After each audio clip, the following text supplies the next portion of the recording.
नमस्कार, मैं डॉक्टर प्रतीक पडोले हूँ और एक प्रैक्टिसिंग गैस्ट्रोएंटरोलॉजिस्ट हूँ। मेरे यूट्यूब चैनल में आप सबका फिर से एक बार स्वागत है।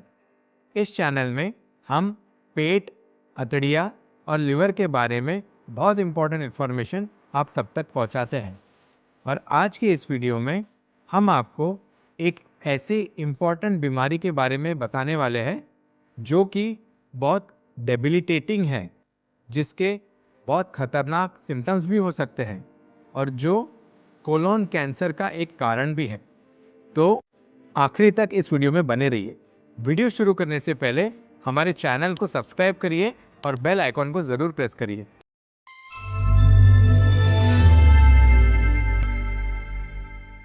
आज हम बात कर रहे हैं हमारे इंटेस्टाइन्स की एक ऐसी बीमारी जो बहुत क्रॉनिक है और डेडली भी हो सकती है।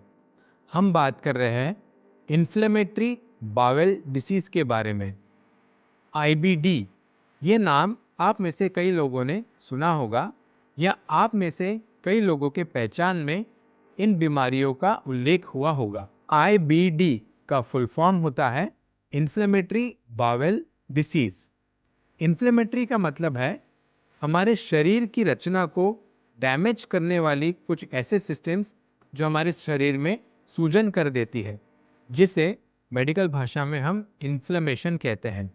बावेल मतलब हमारी अतड़ियाँ, तो इन्फ्लेमेटरी बावेल मतलब हमारे अतड़ियों को कुछ डैमेज करने वाली सूजन की बीमारी है। हम IBD के बारे में क्यों बात कर रहे हैं? क्योंकि ये बीमारी क्रॉनिक होती है, लाइफ लॉन्ग चलती है। इसका अभी तक पाया गया कोई क्योर नहीं है। इस बीमारी में बहुत सारे सिम्टम्स जैसे पेट में दर्द, लैट्रिन में खून आना, ये सब हो सकता है और इस बीमारी से आगे जाके कोलोन मतलब अतड़ियों का कैंसर भी हो सकता है। IBD बीमारी में हमारे अतड़ियों के कोई भी भाग में अननेसेसरी इन्फ्लेमेशन होने के वजह से सूजन, अल्सर, गांठ या रुकावट आ सकती है। तो IBD किसे हो सकता है और क्यों होता है? IBD जनरली यंग पॉपुलेशन में देखा जाता है। इसका सबसे ज़्यादा prevalence 15 to 30 years of age के पॉपुलेशन में होता है, पर कई बार इसका second high prevalence more than 60 years of age के पॉपुलेशन में भी देखा जाता है। ये मेल्स और फीमेल्स को दोनों इक्वली अफेक्ट करती है। एक बार IBD की बीमारी होने के बाद जनरली वो पेशेंट को लाइफ लॉन्ग ये बीमारी रहती है और इस बीमारी का स्वरूप ऐसा होता है कि कई बार ये शांत होती है और बीच बीच में इसके सिम्टम्स बढ़ते हैं, जिसे हम फ्लेयर कहते हैं।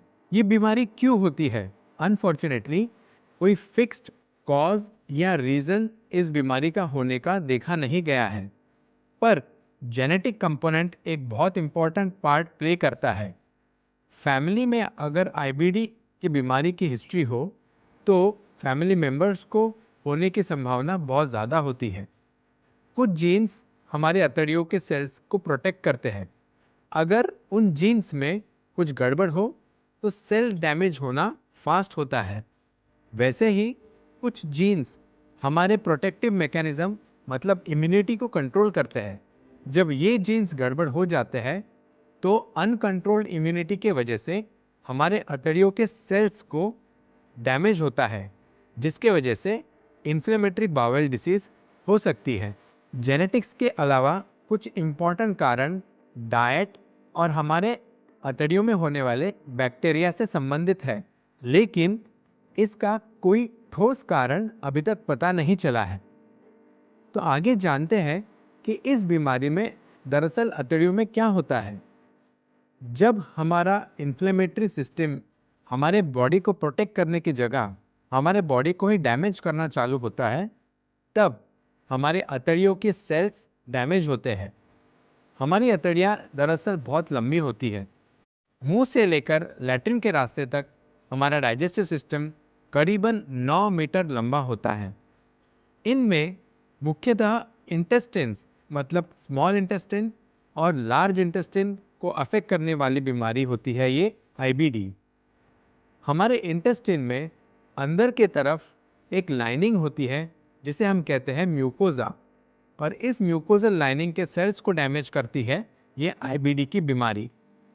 जब हमारे सेल्स डैमेज होते हैं तो हमारे अतड़ियों की इंटीग्रिटी डैमेज हो जाती है और उसमें लीकीनेस आ जाती है, जिसके वजह से इन्फ्लेमेशन अंदर तक फैलता है और हमारे अतड़ियों में अल्सर्स बन जाते हैं।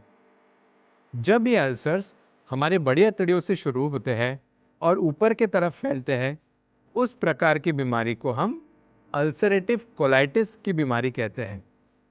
जब ये अल्सर्स डीप हो जाते हैं और अतड़ियों के अलग अलग भागों को प्रभावित करते हैं, उस बीमारी को हम क्रॉन्स डिसीज के नाम से जानते हैं। तो इन्फ्लेमेटरी बाउल डिसीज में दो मुख्य प्रकार की बीमारियां होती हैं। एक होती है अल्सरेटिव कोलाइटिस और दूसरी होती है क्रॉन्स डिसीज। इन दोनों बीमारी के बारे में हम डिटेल्स में अगले कुछ वीडियोस में ज़रूर जानेंगे। अब हम जानेंगे ये आईबीडी के बारे में समझना क्यों इम्पॉर्टेंट है। क्योंकि आईबीडी के सिम्टम्स जैसे पेट में दर्द, लूज मोशंस होना, लैट्रिन में ब्लड जाना या लैट्रिन में आव गिरना, ये काफ़ी कॉमन हो सकते हैं और यही सिम्टम्स और कोई बीमारी में भी देखे जा सकते हैं। जैसे आईबीएस की बीमारी में लूज मोशंस हो सकते हैं, कोलोनिक कैंसर की बीमारी में लैट्रिन में ब्लड जा सकता है। इसके साथ ही मैल एब्जॉर्प्शन होने की वजह से शरीर में वज़न कम होना और न्यूट्रिशन की कमी होना, ये इसके मुख्य सिम्टम्स हैं। तो हमने जाना कि आईबीडी एक क्रॉनिक बीमारी है और ये कॉम्प्लिकेट भी हो सकती है। यदि आपको या आपके पहचान में किन्हीं को ऐसे सिम्टम्स हैं तो ज़रूर एक स्पेशलिस्ट गैस्ट्रोएंटरोलॉजिस्ट से मिलने की ज़रूरत है। और यदि आपको ये वीडियो यूज़फुल लगा तो इस वीडियो को आप उस मरीज़ के साथ शेयर कर सकते हैं। धन्यवाद।